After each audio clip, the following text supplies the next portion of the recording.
Welcome to the Nerdstalgic podcast with your host, the Ginger Bookworm. Nerdstalgic with the Ginger Bookworm. Nerdstalgic with the Ginger Bookworm. Howdy folks, and welcome back to another exciting episode of the Nerdstalgic podcast. I am Luke, your host. Hope you're doing well, hope you're all good. As of recording this for the first 11 seconds, I'm currently sat in front of my Christmas tree in the living room. All the lights are off. All I've got is the twinkle of the Christmas tree in my eye as I do this, because usually I do this in my bedroom, but I want to get into the spirit of Christmas because, again, this is the Christmas special, it's a Christmas episode. So I decided to plonk myself in front of the Christmas tree with all the Christmas lights on me, just to get in that really festive mood. I'm currently drinking a cup of tea. I had planned on hot chocolate, but I couldn't be bothered to dig out the hot chocolate out of the cupboard, so I decided on tea because it's easier. I'm currently eating chocolate hobnobs because I love chocolate hobnobs. If you live in anywhere that's not the UK, you might think that's a sort of cheeky sort of double entendre for something naughty. No, that it is a biscuit. It's a biscuit made out of oats. It's really, really nice. It's got chocolate on top. It's gorgeous. Lovely in tea, lovely in milk. All right on its own, but always best in tea. But I just wanted to kind of set the scene for you folks to let you guys know how I'm starting this episode. That I'm in a very happy sort of festive mood. But I got to do some business first. So business is normal business. Thank you to World of Books for sponsoring this episode and sponsoring the show. I do want to say that this promo code and this sponsor will only run till the end of the year. So you've got until I think the 30th or 31st of December to actually make use of this code. After that, it will not work. So make sure that you get your deals in as soon as possible. But World of Books has given me a promo code, which is Nerdy10. That's NERDY 10 or higher case, which will give you 10% off any and all purchases on their store. So make sure you get there, save yourself some bargains. As I mentioned last episode, we're currently in a cost of living crisis, and after talking to a few American friends of mine, they're currently going through a cost of living crisis as well. And I know that next to England, my second most listened group of people are Americans. So to my American friends out there, they don't do free delivery to America. They only do free delivery if you live in the UK. But if you are interested in retro games, old books, old and new, old and new vinyl, old and new games, whatever it is takes your fancy, check out World of Books. Save yourself some money this Christmas. And also, if you live in the UK, it's free delivery. So you get 10% off and a free delivery. You know, you just can't grumble. So I just want to say thank you again to World of Books for sponsoring the show and for sponsoring this episode. Oh, also, don't forget to follow me on Twitter at nerdstalgic_pod, because majority of you aren't. So if you are not yet, please do, to keep up to date on all the things that I'll be doing and talking about, and all the next sort of reviews and that kind of stuff that I'll be doing next. And if you're listening on YouTube, don't forget to subscribe and to like, to comment, to engage, because that really, really helps. The more you like and the more you comment, the higher mine gets suggested into the algorithm, and it's just better and more people can see it. So if you can do that, that'd be great. If you're already subscribed, thank you. Share this with your friends, anybody you think would be interested. I think it's going to be a really, really fun one. So now all the business stuff is out of the way, and all the the advertisement for following me on things and all that jazz, we can get on to it. So today I'm going to be talking about the Chronicles of Narnia, The Lion, Witch of the Wardrobe, the 2004 Disney movie. I love this film. I really, really do. But it's actually, talking about this film, before I get into it, I think it's time for, and you know it, it's story time. Yes, folks, that's it. It's story time. And in story time today, I'm going to be talking about, I've mentioned it a few times, to be honest, here and there on the podcast. I think I actually mentioned it in the part 1 or even part 2 of my previous topic when I reviewed the whole series of Chronicles Narnia, the book trilogy. The original trilogy, should I say. That what I want to talk about today in story time is that myself and other people in my position who were younger and just a bit younger than me and just a bit older than me, we lived in the golden age of what I like to call movie tie-ins. Um, as I've mentioned with when I've talked about video games, movie tie-ins with video games, movie tie-ins with from books to film, from um, TV to film and stuff like that. I lived in the golden age. Specifically, though, I want to focus on the books to movies. Now, it was done in the past in cinema. Like for example, you've got Blade Runner. That was a book by Philip K. Dick called Do Androids Sleep of a Do Androids Dream of Electric Sheep? I always get mixed up. I always get tongue tied because it's a weird name for a book, but basically that was what Blade Runner is called.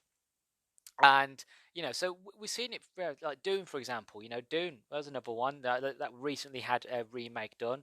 But even though the first book of Dune is so big that they had to split it into two parts just to properly do it justice. Hopefully, the next part is coming in next year.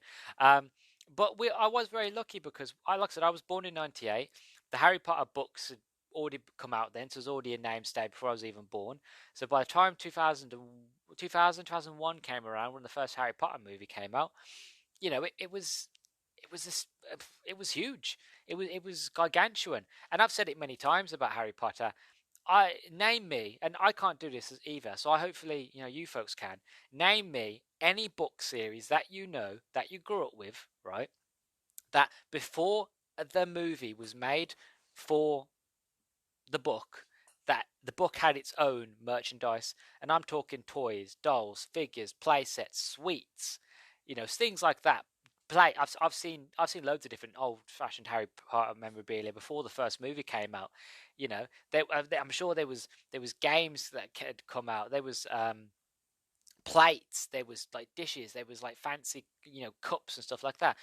I don't know any other book that ever had that such popularity, that it had all that merchandise. Skullduggery.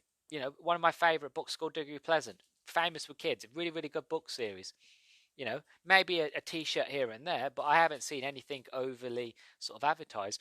And when the movies came out, it just exploded. Then we got movies like the Chronicles of Narnia movies, not a few years later, that were trying to kind of um, gamble on that hype of books to movies. Sort of, if you can hear that in the background, that's my dog playing with their toy. If you can hear skate in the background, I do apologise. My little Shih Tzu's enjoying playing with her ball at the moment.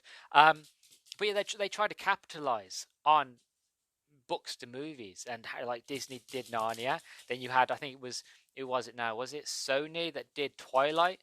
And then you had 50 Shades. Like, it started, to be honest, it went up on a high. Then it started to go down. Like, you had like the highs of like Hunger Games that went really, really high, and then you had the lows of like what's that? What's it called now? It starts with a D. It didn't do very well. Like, I think they made like two movies, and like the third or fourth movie was sent straight to streaming because it was that bad. Divergent series, they had that. There was loads of book ones. Some of them didn't even get past the first movie. You know what I mean? We had the Mortal Engines, which I quite liked but didn't do very well. Inkheart was again really, really good, but didn't do well enough to get more sequels. I highly recommend you read Inkheart. Inkheart is an incredible book, especially if you're an avid reader. You'll really, really love that. We had the City of Embers, which is again fantastic movie, but didn't do very, very well. I'm trying to think. John Carter of Mars, which was the John Carter movie that they made, which the only reason that movie failed was because Disney basically messed up on the advertising. There's tons of different examples of like the early 2000s to the late 2000s to a bit in the teens as well, in the early not noughties, in the 2010s and all that, when movies and books started to kind of peter out because it like I said, so many studios try to capitalize on books that they would basically just scrape in the barrel at one stage. Like, they would just take in whatever they could, get in the property to it, trying to make a franchise off it. And by that stage, people had got so bored and so tired of what. Here you go. Here's your ball. Go away. I don't want to play. Sorry, she's poor Image trying to throw a ball. They try to capitalize on so much on that people just couldn't be bothered for it anymore. And I don't blame them, because I was the same. Like, I love these book to movies. Like, as a somebody who grew up with dyslexia, who wanted to read books but always struggled, I always loved the idea of, like, I might not be able to read the book, but I can at least watch the movie and still get some enjoyment out of it. Like, for example, The Golden Compass, which originally is called. It's not called The Golden Compass. It's called. Um, I've lost the name. I have it on my shelf, but I'm currently downstairs, so I can't even look at my shelf. Um, I don't know what it's called. It's not called The Golden Compass. It's called something else. But the Dark Material series, that whole series. Again, that movie, really, really good. I enjoy it, but again, it didn't do very well, and it ended on a cliffhanger, and it never got ended. It's one of those where it's just a shame that these sort of projects that deserved more. And any other time, if other studios weren't trying to capitalize on the craze of books to movies, that we would have had these films and they would have done well. Like, for example, even though this movie was only only had one book and it was like a one and done sort of thing, but even it didn't do very well, because at that stage people got tired of book to movies. And that movie is Stardust by Neil Gaiman. I haven't read the book. I've heard that the actual movie's better than the book, which is a rare occurrence. Like, I've read Forrest Gump, and like, the movie's leaps and bounds better than the book any day, right? But things with Stardust, it's a fantastically underrated movie, but because it was based off a book, people just didn't give it the light of day. People just thought that it was another cash grab, that it was another book to movie film by a studio just trying to capitalize, and nobody went to go see it. And they really, really missed out on a fantastic performance, a star-studded cast. I had Michelle Pfeiffer in it. Charlie Cox, one of his breakout roles was, I think actually his breakout role was in this movie, actually. Robert De Niro was in it as Captain Shakespeare. Like, the movie is absolutely fantastic, but again, it was underperformed and underseen because people were just fed up with these movies. So I saw the rise and fall of book to movies, from my generation, and it wasn't just that. There was other things as well, other sort of reasons why they failed. Again, oversaturation, but I just wanted to mention it at the beginning because I feel like I am, even though that the movies were kind of, overly done, and again, it did get to a point where we were kind of bored by the end of it. I have started to see a bit of resurgence here and there as the years have gone on, as as the studio, should I say, have decided that they weren't going to make like yearly book to movie films. That the saturation has kind of drawn back. The seas have returned, and now we are more interested in book to movie films now, because we don't get them. They're not a dime a dozen. We don't get them every year. We don't get them all the time. Again, Inkheart was another one of those things. It had Brendan Fraser in it. It was an amazing film, an amazing premise. People were just bored by it by then, you know. Like, for example, I'm trying to think of a recent one that I saw. I can't think, like, I know Percy Jackson. I haven't read the books, but those people that read the books didn't like the movies. But I know that Disney Plus, I think it's Disney Plus or Netflix. One of them are doing a Percy Jackson TV show now. That's going to be properly authentic to it. The Witcher TV show, which is really, really popular on Netflix. Well, won't be for a while. We'll have to after Superman's gone. After he's gone, it will just be Liam Hemsworth for some unknown reason. But that did really popular, and that follows the books. Again, Game of Thrones, absolutely huge. Follows, well, I say follows the books for a few seasons, and then they ended up going off and doing their own thing because they basically realised that the author's taking the piss to write the stories, and that they want to make money and they can't be bothered to sit and wait for him to read his books. So they had to move on a bit ahead of him, and totally, as we know, the final season of Game of Thrones wasn't that great, and it kind of was a huge detriment. But the point I'm trying to make is the fact of, when you don't overly saturize a market, people are more interested and more sort of willing to give your content or movie or whatever it is a go. It's that oversaturation, and I saw the rise of it. I saw the fall of it, and gradually, as time's gone on, I'm starting to see the slow rise again, and I hope it is a slow rise. I don't want to see any rushing like it was before, because the problem is when you start to rush, that saturation comes back in like a steam train, takes out all the momentum that you had, and then you're back to square one. So I want to see that gradual going back up. Every few years, you see another booked movie, old or new, and then we'll try again. I like for example, once a year for about 3 years now when they try. This will be the third or fourth year now. BBC have been doing the Dark Materials books. So they did book one. I think that was a couple of years ago. That was one Christmas, and then the next Christmas after that they did book two, and then book three. And I think it's either book three or book four this year. I can't really remember. To be honest, I started watching after season one, mainly because I've only read the first book. I haven't read any of the other books, so I want to read the books first, and then I'll watch it by then. But again, that's a gradual thing. Once every Christmas, there's a new season of the Dark Materials, and you have a whole year of other content to watch, and then you kind of cleanses the palate, and that's just what people want. They want a palate cleanser. But this movie, going back to the Chronicles of Narnia, this was before the golden age really took off. This was at the really beginning when Harry Potter started to catch its sales. Because by this stage, 2004, I think we were on either. I think it was either Prison of Azkaban or it was Goblet of Fire. I'm leaning towards Goblet of Fire. I think it was 2004.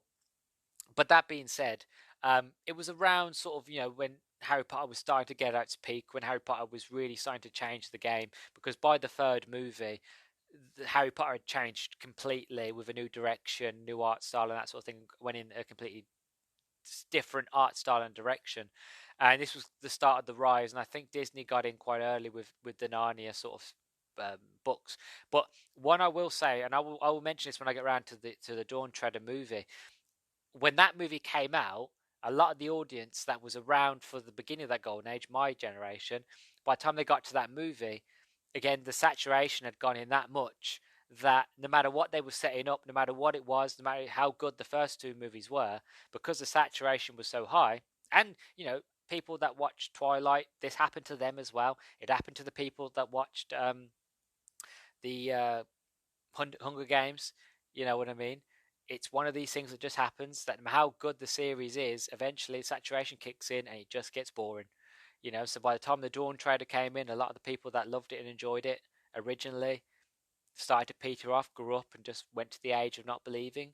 And all the younger ones watched it, but it wasn't enough. And even though they were setting up for another movie, it just wasn't made because it just didn't do very well, because the saturation had already settled in. The rot, shall I say, had settled in. Lord of the Rings did it well. They did 3 movies. Lord of the Rings, the Fellowship of the Ring, Lord of the Rings, the Two Towers, and Lord of the Rings, Return of the King. All perfect movies. 3 movies, one done. The lucky thing about that was they were they were filmed back to back, and that means they could be released in such a succession that they were there with Harry Potter. They were like the foundations of it really taking off. So there was no saturation. People were like, wow, this is amazing, this is epic. I can't wait to see what happens next in this genre. Problem is, what happened next in the genre is oversaturation. And it happens with everything. So I just wanted to mention that. I just wanted to bring that little bit of a story time up, is the fact of, this was a big thing back in the early days, and it's slowly starting to become a thing again. And I just hope that it can sort of slowly rise and not sort of overly plateau, and we're back to square one all over again. Because as an avid book lover, I like to see movie adaptations. I like to see even TV show adaptations, just to see, what they couldn't do with what can they do with the books? How can they translate what I see in my mind's eye onto screen? You know what I mean? I like to see that transition. So I'm glad to see that rise. But yeah, I just wanted to mention it. That's my story time over. On to the review now. So without further ado, join me in the wardrobe as we go into Narnia.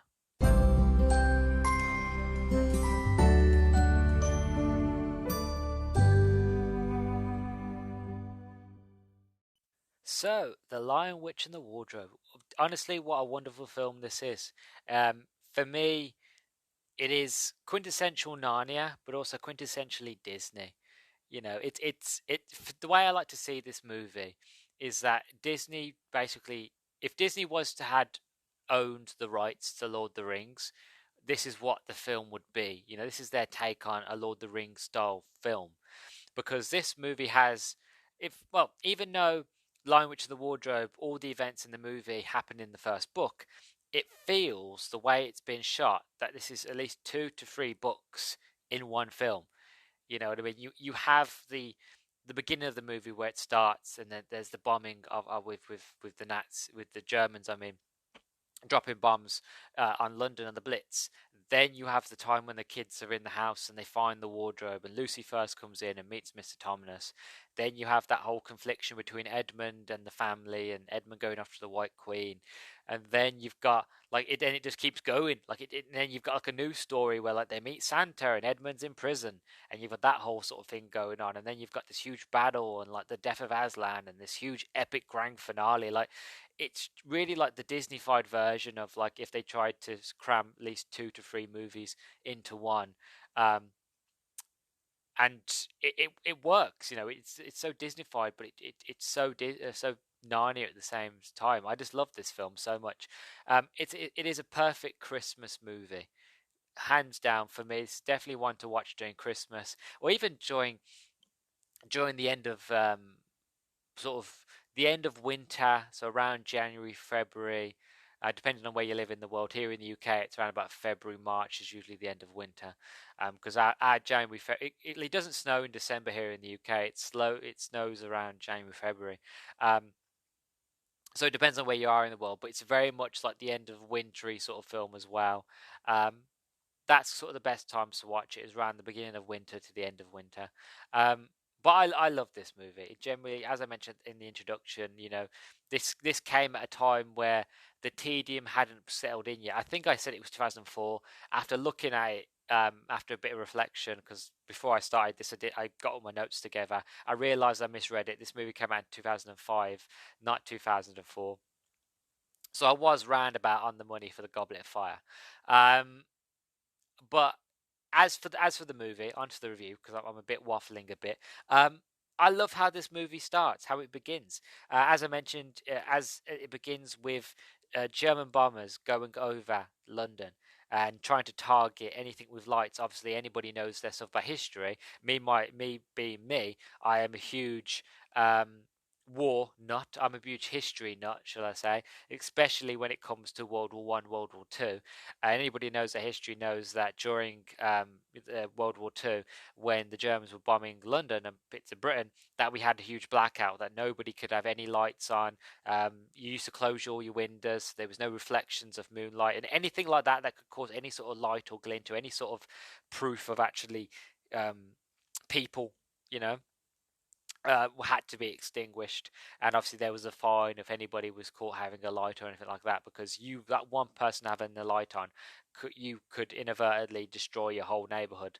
But I just love how this movie begins, because it really sort of sets the tone. Look, there's a war going on. These kids are dangerous. It gives you a reason to leave, but also it quite early on sort of shows to you that who each character is.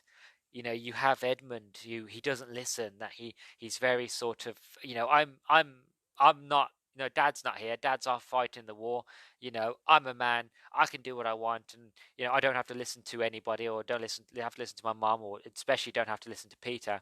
And also, again, it shows Peter as he's in the protective role, that he's trying to be the man of the house, that he is the oldest male, that his dad is gone, so he is the next sort of carer next to his mum, and he tries to keep them all safe and make sure that during the war that they are sort of secure. But also, one thing that I love, and again it shows very much to Peter's character, after the events of the bombing happens, it cuts quickly to them being in a train station. And one thing I want to mention, um, I'm not a dad. I don't have any kids, um, but I could easily imagine that, and even with my imagination, no matter how vivid my imagination is, I would never be able to emotively understand fully. Um, but I could try my best to imagine that, just the idea of having to send off your loved ones, send off your children to the countryside because where you live is no longer safe because the war has reached your front door. That's got to be a heartbreaking thing to do, and it happened then, and it still happens now. Now, I'm not going to get political or anything like that. I just wanted to mention it because it is a very heartbreaking scene. It's a very quick scene, but it's a lot of stuff goes on, and you can see all the parents are around it crying. Obviously, the Peveril children's their mothers crying, but also one thing that I wanted to mention was there is a quick scene, and it lasts all of 2 to 3 seconds. But it's a quick scene where you can tell that Peter doesn't want to be there. He wants to be with his dad. He wants to be fighting, as because soldiers are coming down the stairs behind him, and he turns around and he blocks everything else. Everything starts to go silent. Like you can hear the voices around Peter, but they start to go muffled because he has lost focus. He's no longer focused on what's going on. He wants to be that soldier. He wants to be in uniform. He wants to be a warrior, a protector. He wants to save the day. He wants to be a leader. You know what I mean? And this shows the destined of Peter. That Peter is to become Peter the Great. Wolfsbane. He's going to be the hero that he wants to be. Which then leads into the whole Narnia sort of situation of being king. We'll get on to that. But I just love the introduction to this movie. It's a fantastic introduction to really get you going of the reason why they had to be sent away. And obviously it's in the books as well. It's in the books about the war and having the kids having to be sent away for their safety. So I really, really love that.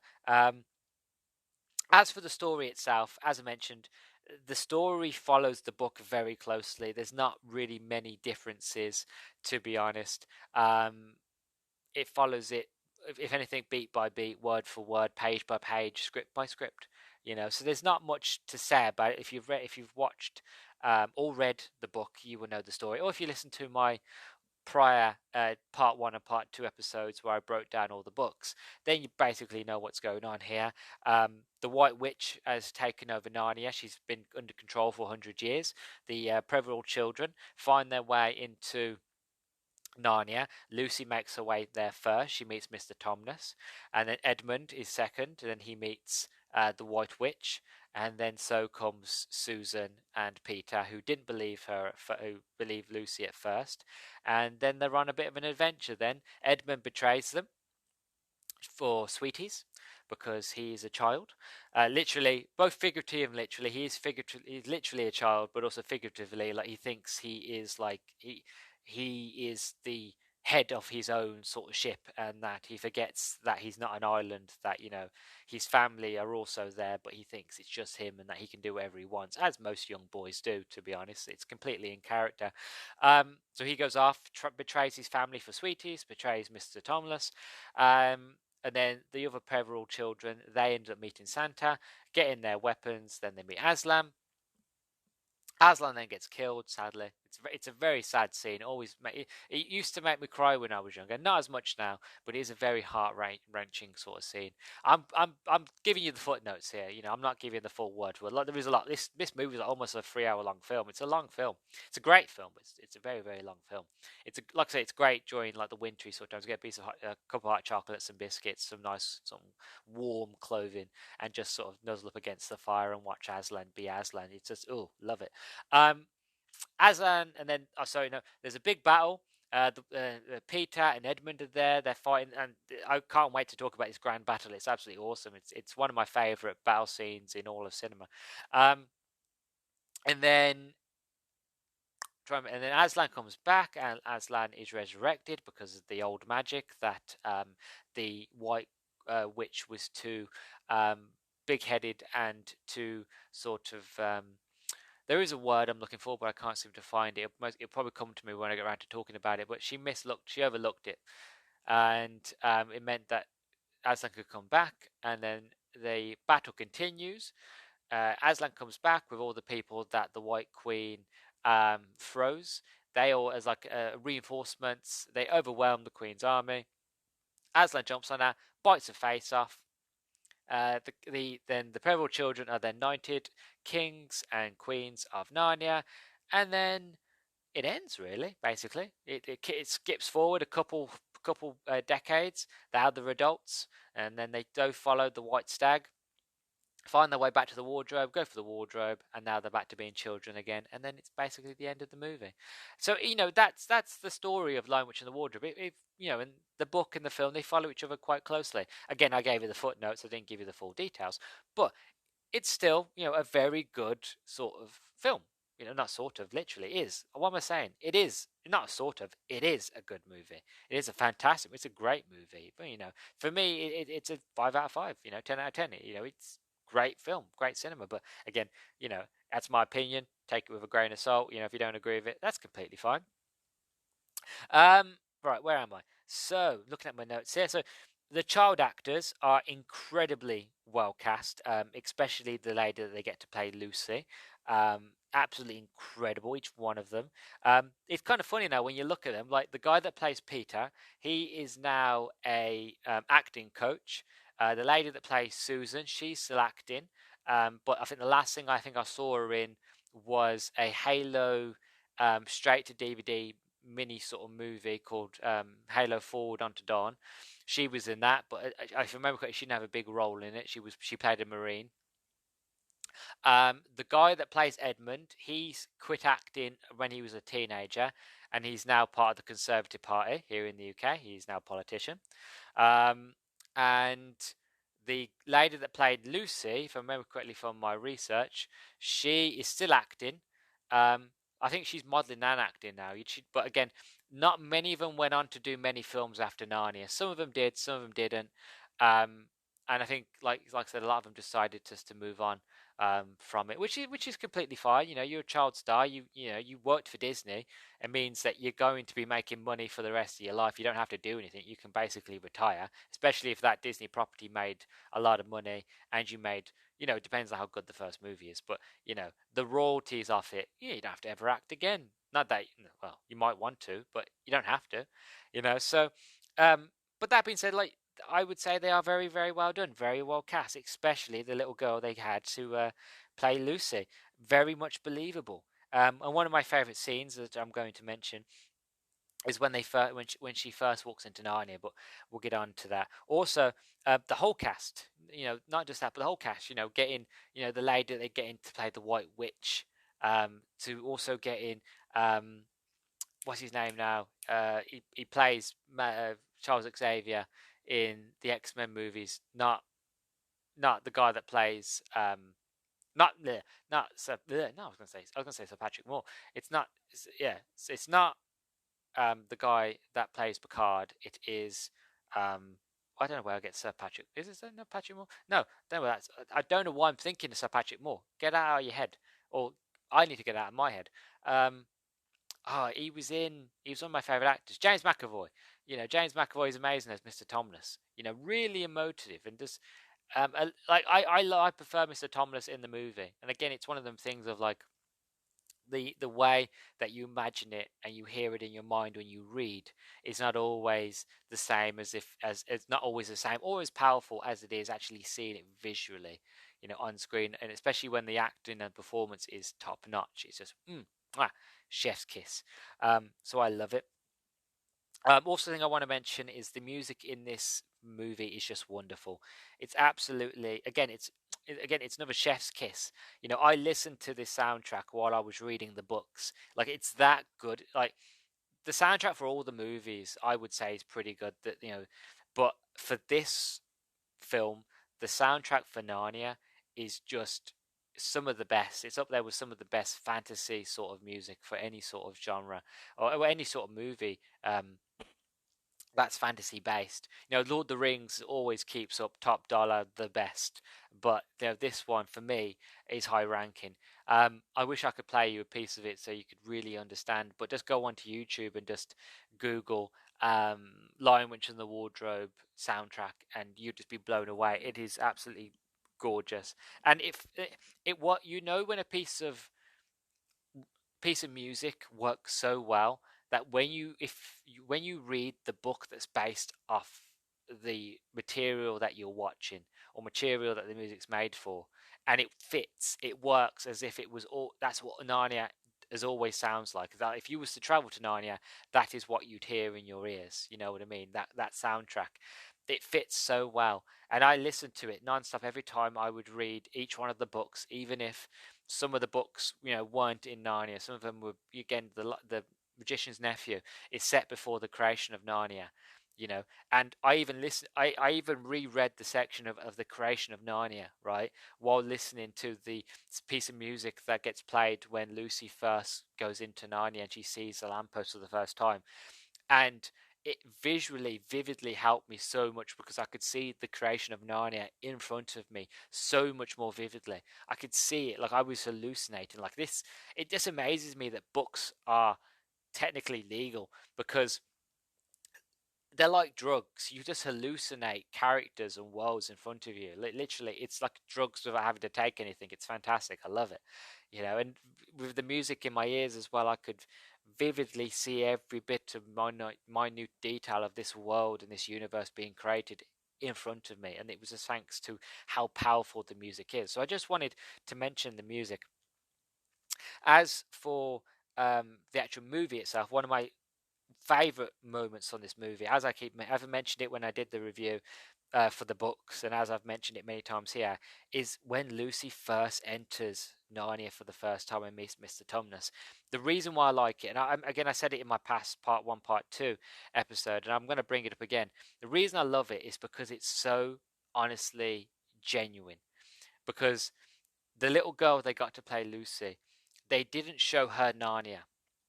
They didn't show her the creation of it. They wouldn't let her in the building where Narnia was, where the set was. They didn't let her see anything. The reason they did that is because the director wanted the genuine reaction from the actress. He wanted her 100% childlike imagination mind, her face just to light up with just wonder. And it worked fantastically. So the first time you get to see Narnia properly and have that wonderment on your face is the same as her. So you can relate more to her because you're feeling what she's feeling. It's perfect cinema, how when you can feel exactly what the actor or actress is feeling by just looking at the emotions. You don't need any language. It's body language. It's facial features because you've got those same facial features. You've got that same of even now I've seen that movie many times, but I still am very sort of gobsmacked of like how real it looks and how fantastic it looks, how they use real locations and sets, and how how well the costumes are, and how well they managed to visually stimulate my brain by giving me something that I've always wanted to see, which is Narnia. And I see it every time I put the film on, and each time it's like the first time going there. The It's so well done. And I just, I'm not the only one. Like, there are a lot of people out there who generally hold Narnia very close to their hearts, and I do. Like Lord of the Rings is up there, and like I don't want anybody to think that I no longer have love for Lord of the Rings and other sort of fantasy genres. I do. I have great love and um, gratitude for them. Like, as I've mentioned many times, I have literally every Middle Earth book there is that Tolkien's written, apart from his Lost Tales books, which I have been struggling to find, but hopefully I can get hold of eventually and read them.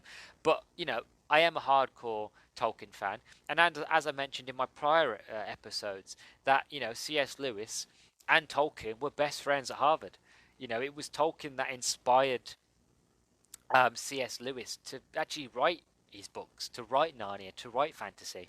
It was Tolkien that inspired C.S. Lewis to get back into Christianity, to to believe in the stories a lot more, to believe in the fantasy, to believe in the Elseworlds. In just because dragons, we don't see them, doesn't mean they didn't have some sort of truth to them, or even if they're not real, doesn't mean they're not real. If you believe they're real, they are real. And I think that's a very beautiful thing, and that's one of the best gifts.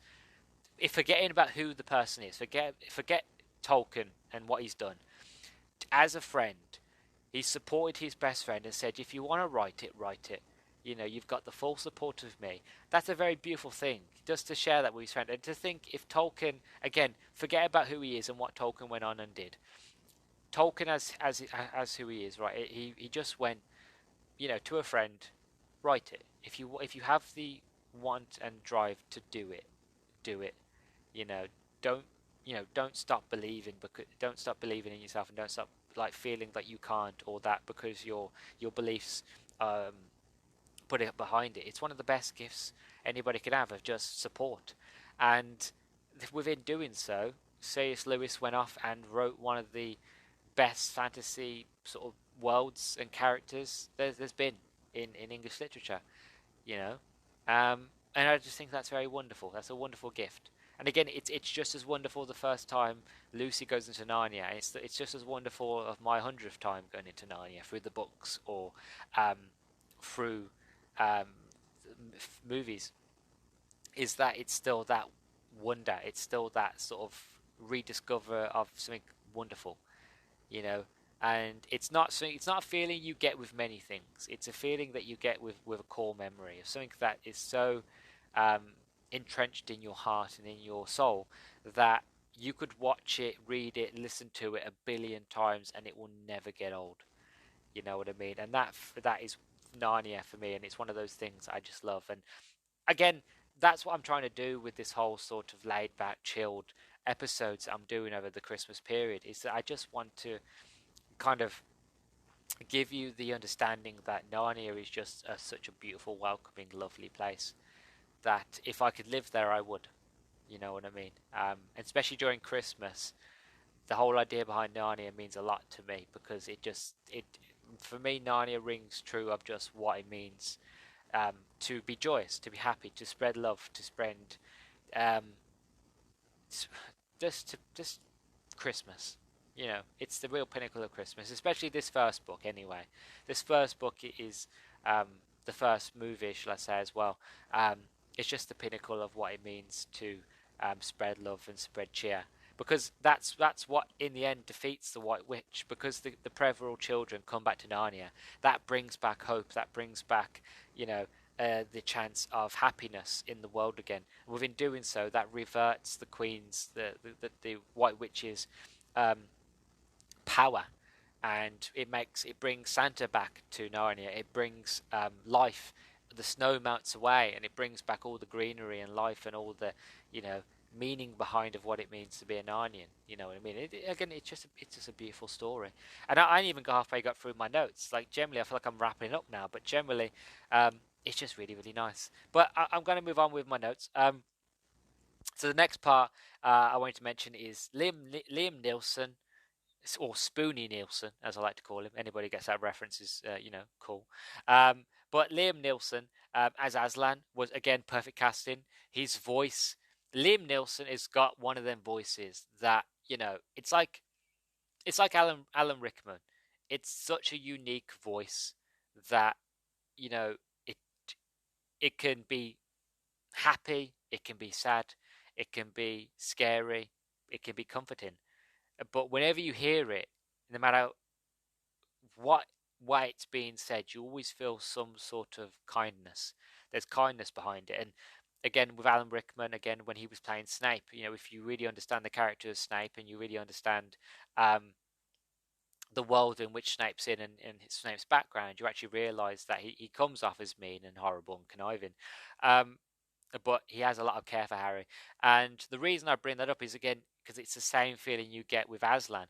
Aslan, you know, he needs to be he needed to have a voice that was powerful and controlling and meaningful, and you knew when you heard it, you know, it means business. Like, this is the word of, I don't want to say, you know, use the word of gospel, word of God, but you want to at least feel power behind it. Like, when they say sit down, no matter how they say, if they shout it or if they say it nicely, you want to obey. You want to go, yes, I will sit down. You know, and it's just that overall voice that Liam Neeson has that really, really works. And especially when there's moments of when he's shouting, you feel the power. And when he's talking softly, it's like you want to listen to every word he has to say. And it's just the perfect casting of Liam Neeson as um, Aslan. It just, mwah, again, chef's kiss. This whole movie for me is chef's kiss. Next section I want to mention is when Peter kills the wolf. This is Peter's. Up until this point, Peter has been questioning if he can be king. That maybe Aslan had got it wrong, that maybe he wasn't the son of Adam that the Narnia have been waiting for. And again, he's having this self-doubts because, again, Peter wants to be the soldier. Peter wants to be the hero. He wants to go to the war with his dad and, all the other young lads fighting. And he wants to go and, again, like as it was for the time, and again, a lot of men at the time wanted to go off and fight, you know. But he couldn't because he was too young. But he dreamt about doing it. He didn't know what war really meant. For him, it was just a sign of duty, of like everybody else is doing it, so why can't I do it? And it's one of them things of like he doesn't really understand what that means. And this is one of them moments where Peter, when he gets ambushed by the wolves, and one of the wolves is killed. Aslan basically takes down another, and then the other sort of soldiers try to come in and save Peter, and Aslan's like, no, this is for Peter. Peter needs to do this. Peter needs to kill this animal. And you could dig into it. You could say this is getting rid of Peter's innocence. You know what I mean? That when you take a life, you get rid of your innocence. You're no longer a child once you've killed something. And you could say that, and that could be the case, and that could be what C.S. Lewis was trying to say in that scene. But you could also say this is the fact of when Peter becomes a man. This Peter knows that he can be the warrior, that he's brave enough to stand up to an enemy. Now, granted, this wolf is not as a threat as the White Witch, and is not as big as a threat as a whole army of giants and minotaurs and goblins and little fairy fae and stuff like that. But he needs to at least show that he can stand up and be the brave one, and he does. And in all fairness, I will admit, he doesn't technically kill it in battle. Like, they are in battle, but it's not technically a battle. Like, literally, he points his sword forwards. The wolf foolishly jumps at him, and because his knife is already pointed forwards, as he falls over, the wolf falls on top of him. His blade's already pointed up, and the wolf basically, if anything, falls onto his knife. He isn't stabbed by the knife, he falls onto the knife. There is a difference between being stabbing and falling. You know what I mean? So, you could say, technically he didn't kill the wolf, but, at that moment when he kills the wolf, he's then known as Peter of Wolfsbane, that he is now a knight. He is now worthy of not just being a warrior, but he's now worthy of being a king. And you could take it as that now he's killed something, he's no longer innocent, that he can now go to war because now he's already taken a life, that going to war would be easier for him because he's now a man, he's no longer a child. Again, there's different interpretations and different ways you can go with it. I like the idea that he now is ready, that he's now confident within himself, knowing that he can be brave, that he can be the Lionheart, that he can be the ruler and king that he's meant to be. I like that avenue, but again, either one could work, or both really. They all work in the same tandem with each other, So whatever you feel like believing is basically what is and what could be. I'm going to take a quick break because my mouth is going a bit dry, and after the break we'll finish up with a few quotes and the epic battle. So I will see you in a minute.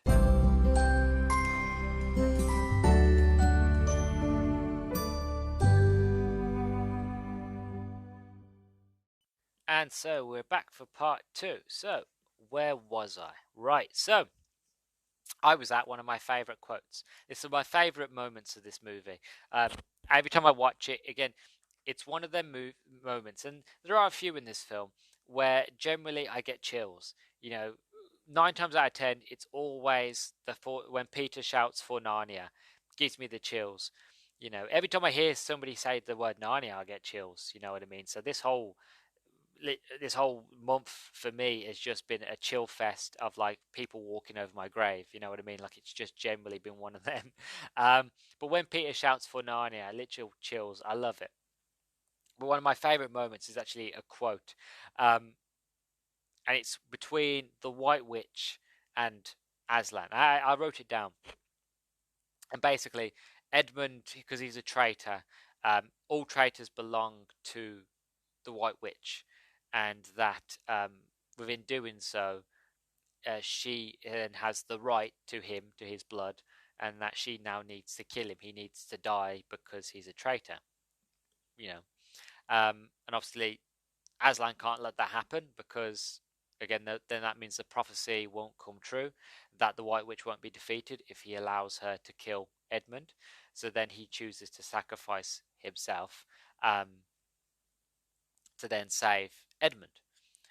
One thing that I love is how this quote goes. Right, so um, this is the part of the White Witch. Right, she goes, "Have you forgotten the law and which on which Narnia was built?" And I love this bit, literally without skipping a beat. Right, uh, Aslan roars, and then he goes, "Do not cite the deep magic to me, witch. I was there when it was written." I was like, literal. Oh, I'm just trying to just imagine that, but like in Liam Neeson's voice. I'm gonna try it again in my best Liam Neeson impression. It's gonna be terrible. Let's give this a go. Right, he's gonna go. Do not cite the deep magic to me, witch. I was there when it was written. No, it was terrible. I don't even know what that was. Like the growl was all right, but like, everything else was just terrible. Spoonie Nielsen. That's it. I'm Spoonie Nielsen. I'm not a Liam Neeson. Um, but I love that moment because it not just works as a fantastic line and a fantastic quote in this film. It also works for the perfect reason is the fact of I've read the the magician's nephew, right? I've read that book. I too was there at the beginning of Narnia, and the reason I love this quote because it works. It is a true quote. It's not just the fact of I'm really really old. I was there when they were written. No, generally I was there. Narnia, like literally, Aslan was there. He created the world you are currently standing in, right? He was there when it was written. He wrote the laws because it was him who made the laws. You know what I mean? And when you're a kid, you just think when you're a kid, or if you haven't read the last book, the Magician's Nephew, you wouldn't be to know this. But it's not until you read that book that you realize, shit, Aslan has had a lot more hand in Narnia than originally thought. And I love it because it's the fact of Jadis knows that Aslan is not taking like what he says is true because again she was there during the creation of Narnia as well, so she was there when it was being created. She knows how powerful Aslan is, not to mess with him. Like literally, he was there when they were written. I wrote them. Back the fuck off, bitch. Like that's what he wants to say. He can't say because it's a kids' movie. It's a Disney film. But that's what he wants to say. He wants to say, like, bitch, I wrote the laws. I fucking know. You know what I mean? Like, step off. Like, I will literally bite your throat out. And he does, thankfully, eventually. But I just love that scene because it works on so many different levels. For those of the people that have read the books, for those people that just love cinema, and just for those that just want to see a good film, it's a fantastic line. It works so well. Also, Aslan's death was just brutal. You know, like it's brutal in the books, but I feel like they go a bit like a lot more brutal than you would expect in a Disney film. Because like they bring him in, and he obviously doesn't fight back or anything like that. He goes willingly, and then he knows Lucy and Susan are watching, right? And he knows all this is happening, and you can see in his eyes that he wants to cry, and like you forget, like you immediately disconnect that this is Aslan. Like it's Aslan, but you immediately did. For me anyway, when I was younger, I completely disconnected that it was Aslan, and I just saw it as a lion, as an animal, just being tortured. Because they jump on him and goes, and they try to pull him off, and he goes, "No, first we must shave him," for some unknown reason. And they did. They shamed his mane. And again, a lion's mane is their power. The bigger the mane, the more powerful they are.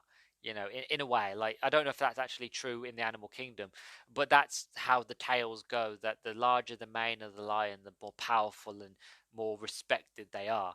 And I guess in a way of shaving him is to show that he is now beneath everybody else, that he no longer has the big powerful mane, that he's nothing but a cub, that he's powerless, and that the White Queen is gets what she wants. That she finally gets to kill the one thing that she's always hated, which is Aslan, and she gets full control over Narnia at this point. So it is very brutal. And then luckily you don't get to see him get stabbed, but like they put contact lenses in the White Witch's eyes that just make her eyes go black, right? And obviously that's to show that she's evil, corruption.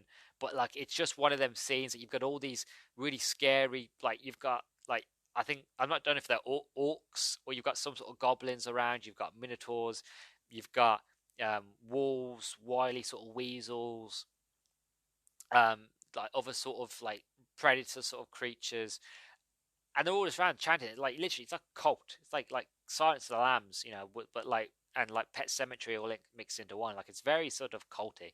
And then like they stab Laslan, and it's just one of those of like, damn, that's brutal. I remember my friends went to go see it. Like, obviously, this was back when I was like in primary school. They went to go see it, and I remember saying like they just burst into tears when Aslan died, because again, it's that fact of you no longer see him as Aslan, you just see him as an animal, and that it's just horrible and cruel to see an animal treated in that way. Even though Aslan isn't an animal, Aslan isn't even a person. Aslan is Aslan is like Prince. The name Aslan is just is a symbol. It's not a gender. It's not a creature. It's not a being. It's just a symbol. When you say the word Aslan, it is a feeling. It's like when that's what it is. It's a symbol. It's a thing. It's a spark of hope in the darkest of times.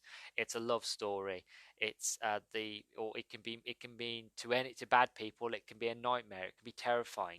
That's what Aslan is. Aslan is we perceive him as a lion because that's how he, she, they, them want to be seen.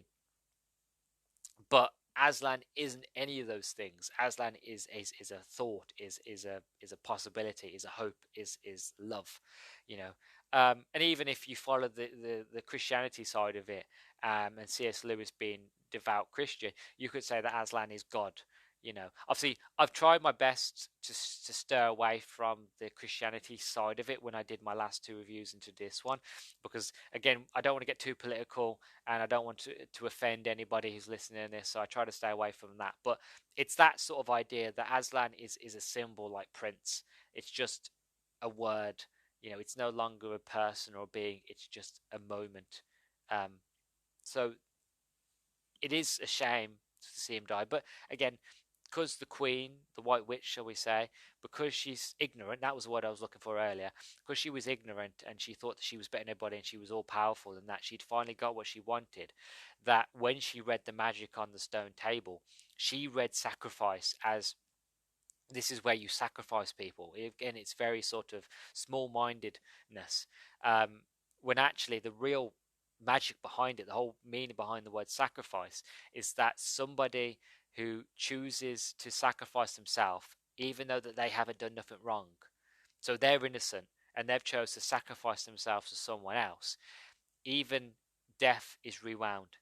So they get sacrificed on that altar, and then the altar cracks in half, and with the table cracking, that is Aslan, or the person, the accused, the person that was sacrificed himself, gets brought back to life.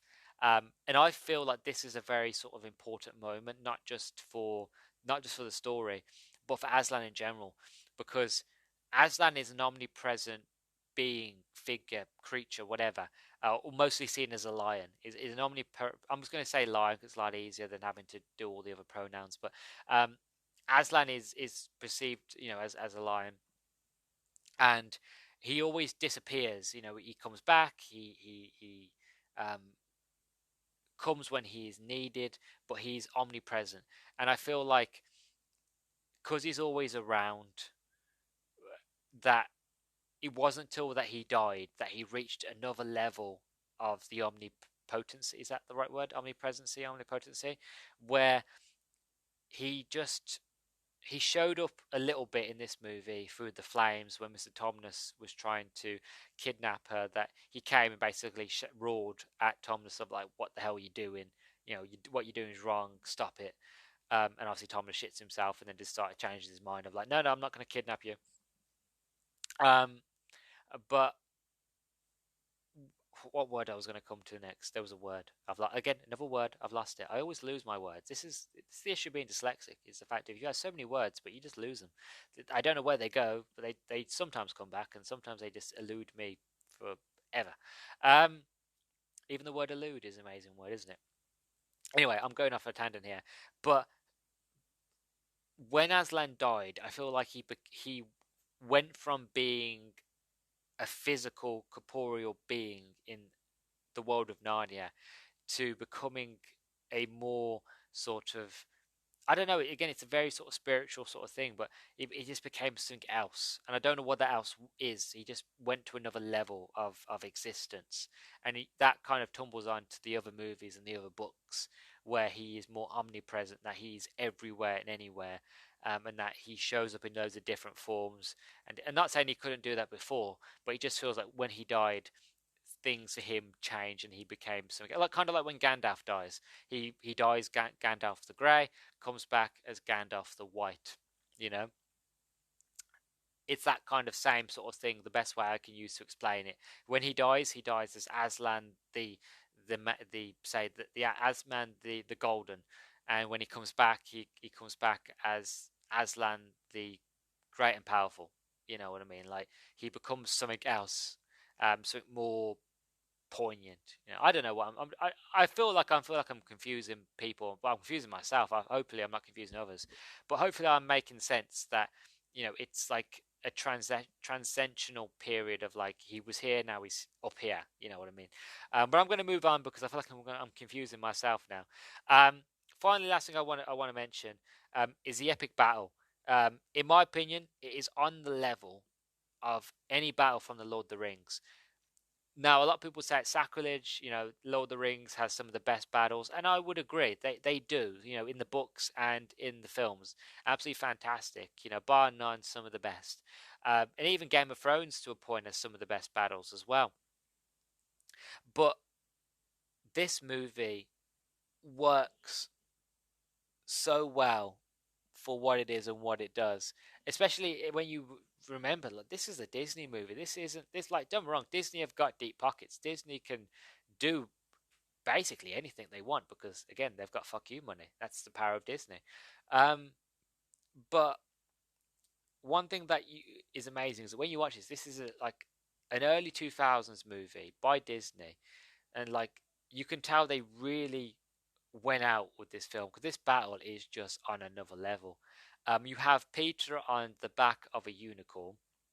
The costume and set design is just amazing. It is simply incredible. It looks real. All of it just looks like straight out of a museum. Just absolutely like Narnia has always existed. Like Narnia is part of our history. That's how real it feels. Apart from obviously the mystical creatures, sadly. I wish the mystical creatures were real. I think the world would be a lot more interesting place if we had those sort of creatures here. But I digress. But yeah, it's just epic. You have Edmund and he we've got Peaches like hold, and they're all looking at him like, why are we holding for? Like they're getting closer, and they eventually get to a point where Edmund sends out the peregrine falcons, and they go out and or griffins, I think, or there might be griffins, but he just sends out the birds, and they're just carrying huge stones and boulders, and they're just dropping them in. Like Disney again, once again, Disney don't hold back. You see people like. Granted that I guess the reason they do it is because they're not technically people; they're mythical creatures. So like there's a rule in certain ratings of certain films that you can't see humans die. Like any human dies, like you see it on screen, either if there's blood or no blood, that heightens up of like the age rating. But you can sit there and you can shoot and kill robots all you want, and aliens and monsters all you want, because they're not technically humans. So you can do that. Whereas if there were people getting squashed by boulders, then the rating would go up and it would no longer be a family friendly um, Disney movie, would it? Um, but it's one of those where you actually see them like get taken out by these boulders. People literally like getting hit by like a freight train, just being glued to the floor as they get being crushed into mush. So it's really epic. And then they're sending archers out and they're bow like sending arrows out and killing all those falcons. They're coming down and while they're hitting the ground as well. It's all realistic. As they hit the ground, they take out a few soldiers as well with their bodies. Uh, Peter then goes in for the charge with his unicorn, and the what's it called now? It's not a minotaur. What's it called? A half man, half a half horse. It's not a satyr. What is it? It is a um ah God, I've lost it. I've lost it. Half man, kind of friends from Harry Potter. Whatever friends was. Half man, half um horse.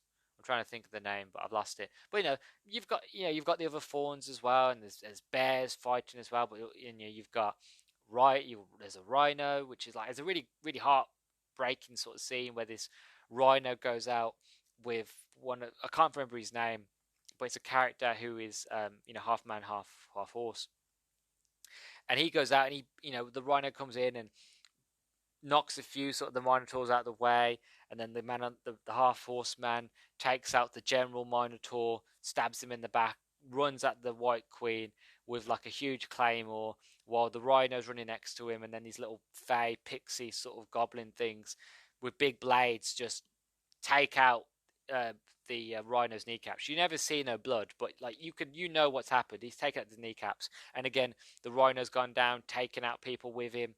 Again, it's very epic.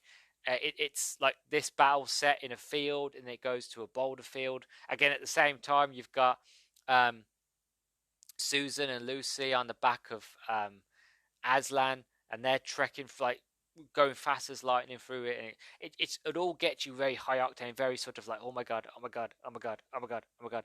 Like even now, again, I've seen this movie many times, I've seen this battle many times. Again, still get chills when Peter shouts for Narnia, when Peter shouts fall back. I'm like God, and like it's just the fact of like this Peter that we see now in full military regalia, where he's full knighthood, where he's proper playing the role of king.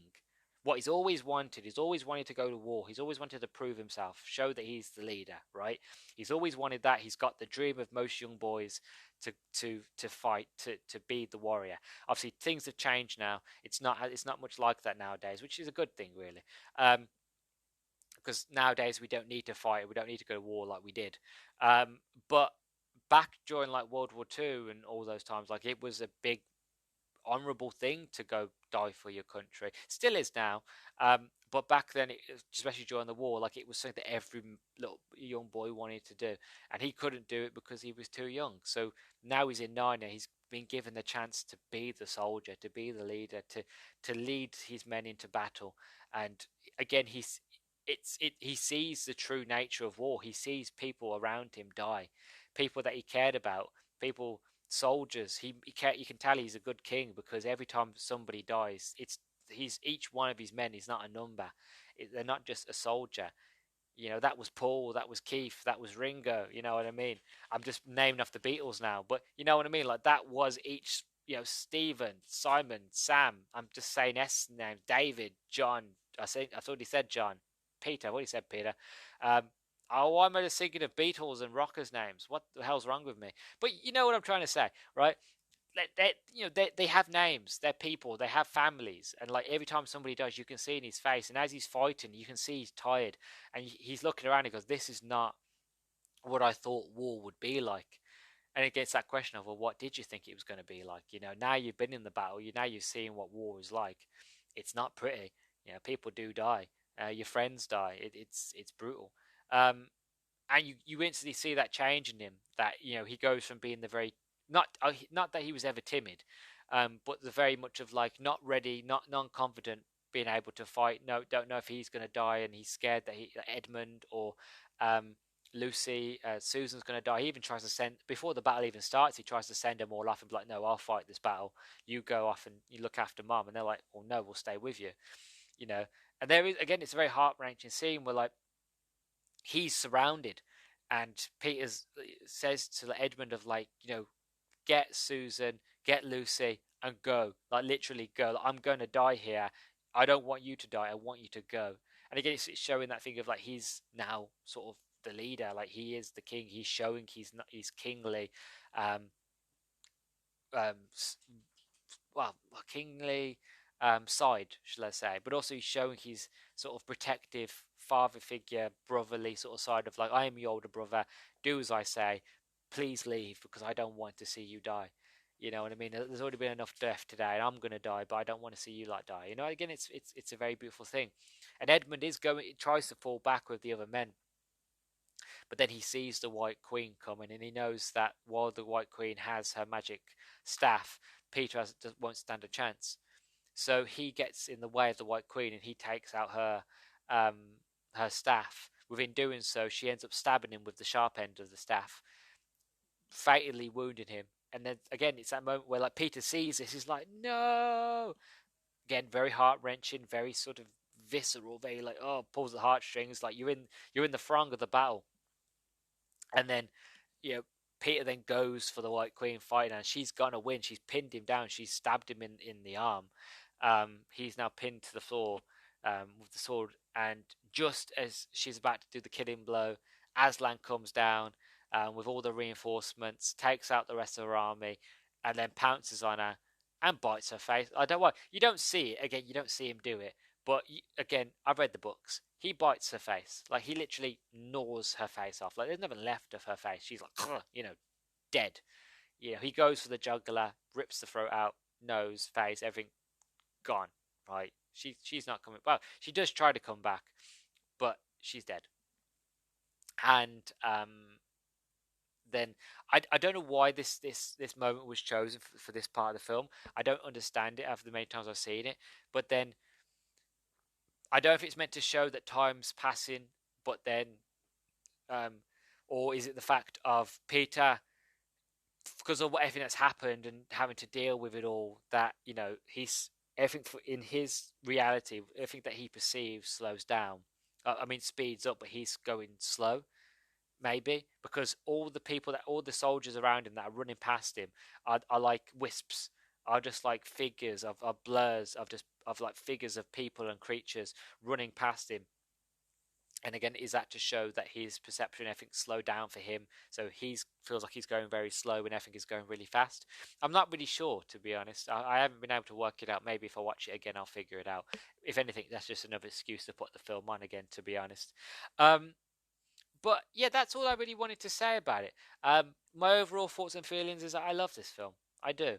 It means a lot to me. It's something I feel really passionate about.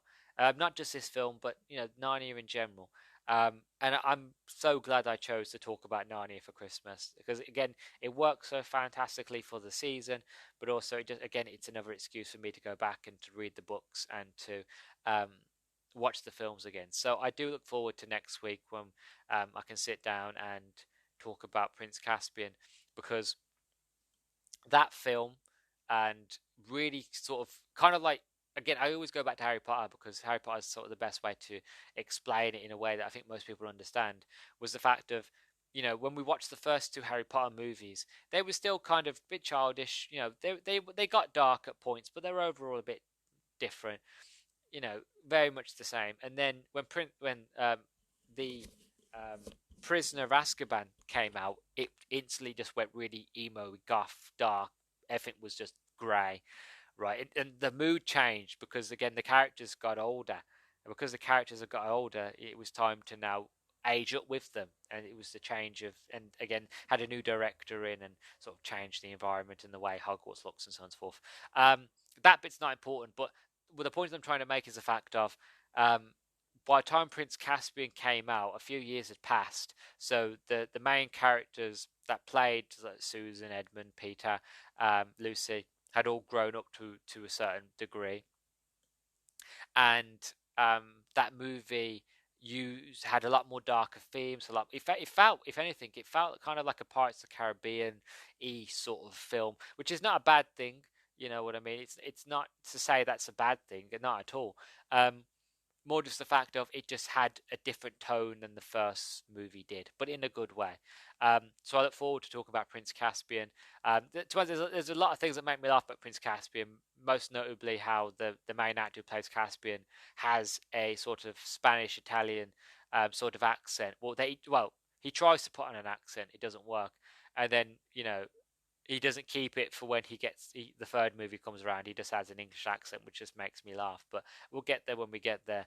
But yeah, highly recommend this movie to watch during Christmas, during these and also during the winter months. Anytime it gets wintry or cold wherever you live, stick this movie on. It will instantly warm you up because it's just a heartwarmingly lovely film. It might make you cry. There are certain parts that might make you feel like you have an heart attack. Don't worry, you're not having an heart attack. You're just having chills because you're just enraptured about what's going on. So don't worry so much about that. And yeah, definitely highly recommend this movie. I love it. It's one of my favorites. So go out after this is finished. I'm going to wrap up now. But most people don't listen to me at my end wrap up, so it doesn't really matter. But go off, listen to go read the books or go watch Lion Witch the Wardrobe. It's on Disney Plus, and just enjoy it. You won't regret it at all. All right, time to end it, shall we?